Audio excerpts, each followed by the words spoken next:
BNNP Sulsel menangkap ketujuh tersangka dari beberapa daerah di Sulawesi Selatan.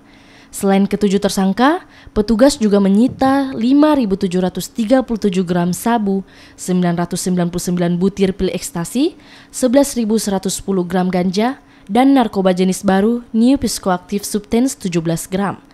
Pemusnahan barang bukti ini merupakan hasil tangkapan dari bulan Januari hingga Desember 2019. Seluruh barang bukti dimusnahkan dengan cara dibakar menggunakan mesin khusus. Seluruh barang bukti yang disita merupakan jaringan internasional dari negara Malaysia dan Hong Kong.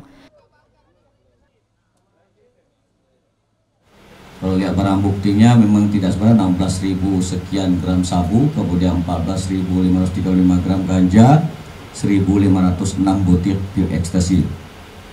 Yang perhatikan coba lihat para tersangka kita di samping kanan, justru ibu-ibu ya sangat-sangat memperhatikan, karena ibu-ibu yang ini mestinya malah dominan. Yang sebelumnya juga karena kita ungkap itu juga sama ya, sangat-sangat miris kita ya.